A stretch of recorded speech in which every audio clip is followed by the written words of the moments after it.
2013, August, God said, teach my church to pray. So my assignment for about a decade, if you notice, my emphasis was prayer, prayer, prayer, prayer, prayer. So even the music, notice what it was doing. It was pushing prayer. It was not, so that was the difference between me and many others that I had to stick to as well. So music is not necessarily a calling in my head. Music is serving a calling. Yes.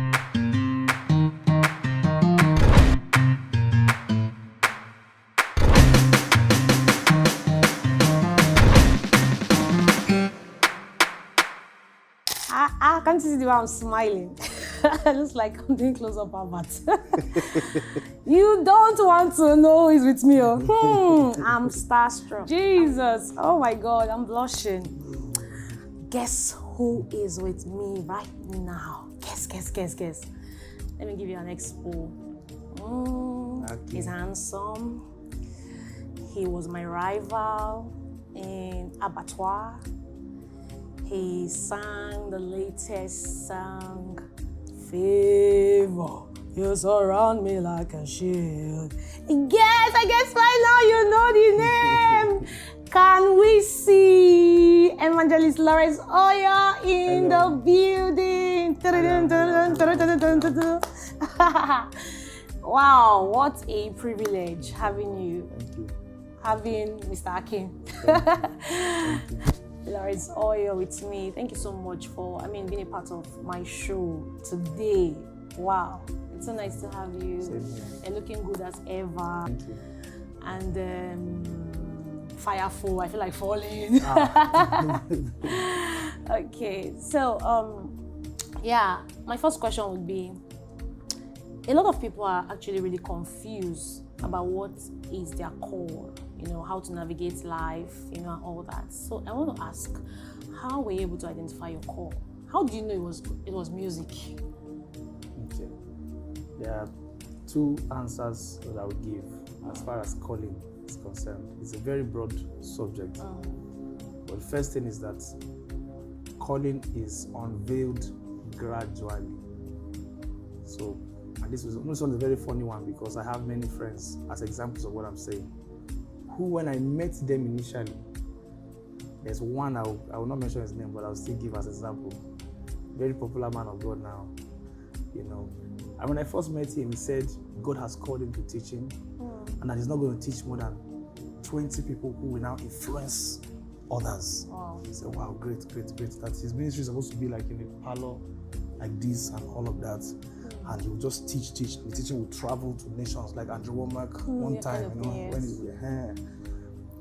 Years down the line now, this guy is pastoring with plenty branches all over the place. And I just smiled. I remember at that time, the parlor, when he was telling me those words. So your calling assignment, your, all of that is unveiled season after season. So it's very dangerous to use today to judge tomorrow.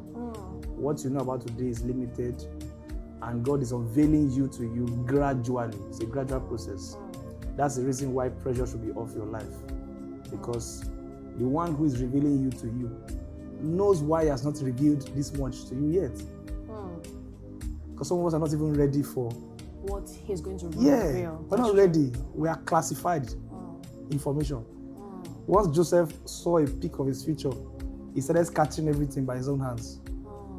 God had to be rearranging him because everything works together, but we don't realize that it didn't have to be as complicated as he made it.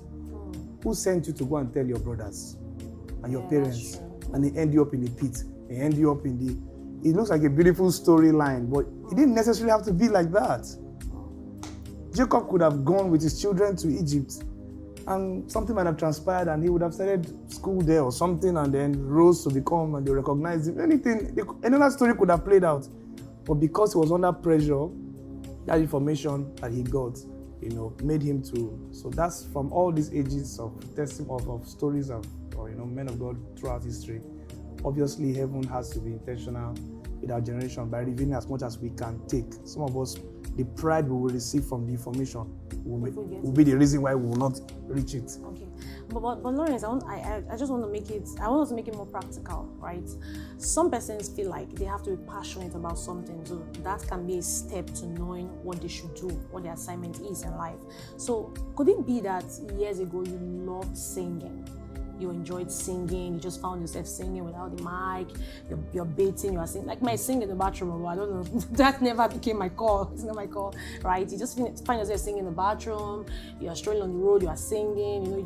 So could it be that there was a passion somewhere that was translated into a call? Yes, so more practically now, you know, when you look at your talents and passions, sometimes they are, you know, highlights to things that you're going to do in the future. From the age of 7, my brother and I, I'm a twin by the way, my brother and I started singing. That's God's way, right? Yes. So from primary school, we're singing, we're in the choir. And that's gone on. We're in every single choir you can imagine. Primary school, secondary school, that's a long fellowship, NYSC, church. You know, everywhere we've ever been, we're in the choir, even law school. So throughout the processes, you could see the hand of God on our music, training us for a future we're not yet aware of. Wow. Music was my worst subject. Are you serious? In primary school. Even though you were singing, it was your worst subject? Yeah, music was, because it just seemed, I don't know, it seemed a bit complicated. I just hated the teacher, hated the subject and all of that. Even formed a song against music. And they beat me for it. I can still remember. That was primary 5. Or primary 4, sorry. And then my father got us a guitar at age 8 or 9. So all those signs will be showing up. But we didn't accept it. They got us a piano teacher.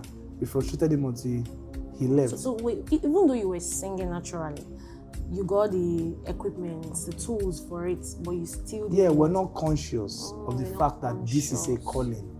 You can sing, you can sing. We're not even conscious of the fact that we could sing well. That's another funny story entirely. It wasn't until SS1, SS2 when we realized, okay, our voices were good. So, but we didn't realize that there was anything to it, that there was a calling in that direction. Just noticed that everywhere we are singing. Yeah. So at what point in your life did you notice that this one is my assignment? So that was SS2. SS2. I was in Was there any notable encounters? Yeah, I'm trying to make it simple for people. Because once I say encounters, people will cut themselves off and say, I mean, I've not had encounter. Encounter. Yes. I was excited about music at this point. And God was using us in secondary school, in boarding school, to lead worship. And things were happening. You know, people would cry. Just the presence of God through our music. And so I began to envision myself in future. You know, I had the name of the ministry, in fact. Yeah, I was just daydreaming in the night on the bed. I'll see the glory bringers. That was the name I had. So I was just getting intoxicated with the pictures. Not like God was giving me visions. I was journeying and daydreaming by the Spirit of God and trusting God for such a future where the cloud of glory will come into the building, people cannot stand. So that was SS2. By 100 level, when I was going to university, they asked me when I was about to get admission. That's the post-UME, post-UTME, which almost cost me my admission, by the way. He said, what do you want to do when you finish studying law? What are you going to do with law? Nobody told me I'm supposed to answer and say, hey, and I plan to deliver the captives and fight for the motherless and the widows. I went to go and tell them what my future plan is. I said, I actually don't plan to use law for anything. That I see myself in the music industry in future. And they looked at me like, people are trying to enter into this place. You are telling us that you want to just use it, use it and waste it. So that means you studied law, you never used it to work? Yeah. Wow. So music is full-time for you? Yeah. Wow. So many other things, not just music. Many other things, but music was really, music is core, right? You can say so. So is it possible that when you accept the call of God upon your life, you know, it becomes full-time for you? You don't necessarily have to have other things that you're doing. There's so many things you are asking that need a lot of explanation. Yeah. When you say music is core, like you can have some, like for example, there are ministers you meet, you say they are full-time ministers. Yes. They are full-time ministers. No, I mean, before this question I have asked, I want to quickly clarify the first one you said. Music is not necessarily the calling. Okay. The calling for me is assignment. Then the talents or capacities serve that assignment. For example, 2013, August, God said, teach my church to pray. So my assignment for about a decade, if you notice, my emphasis was prayer, prayer, prayer, prayer, prayer. So even the music, notice what it was doing. It was pushing to prayer. to It was tell not, people to pray. so that was the that's true. difference between me and many others that I had to stick to as well. So the calling is different from, you get what I'm saying? Yeah. So music is not necessarily a calling in my head. Music is serving a calling. So that's by the way. So back to this matter of full-time ministry or not full-time ministry. I grew up in clergy family. Full-time is what all of us are used to. My father never worked a day in his life.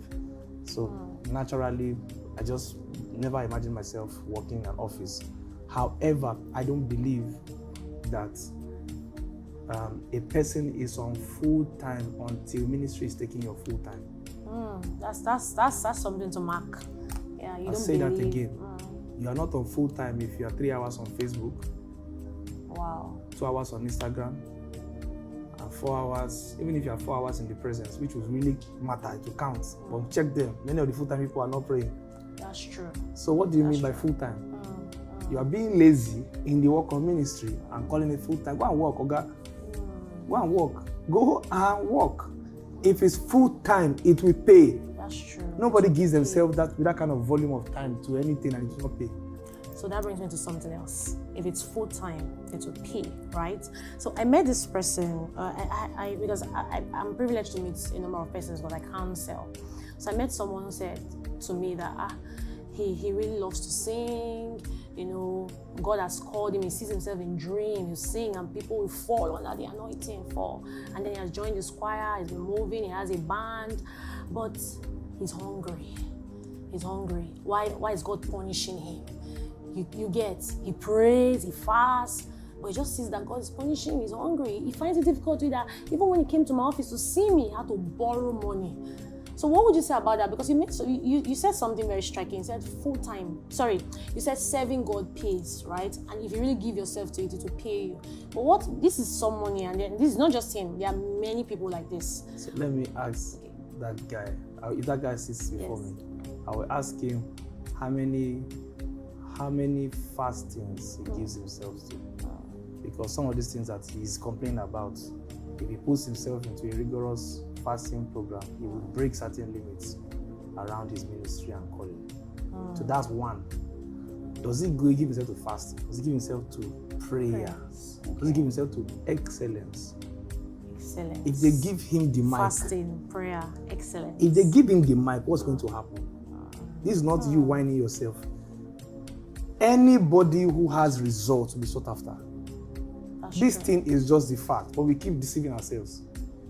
There's no one who has results that will not struggle, to maintain his or her private life, because they will keep coming after you. The body of Christ is wired to latch on anyone they find that is happening. Once anybody has the hand of God on them, there are not so many.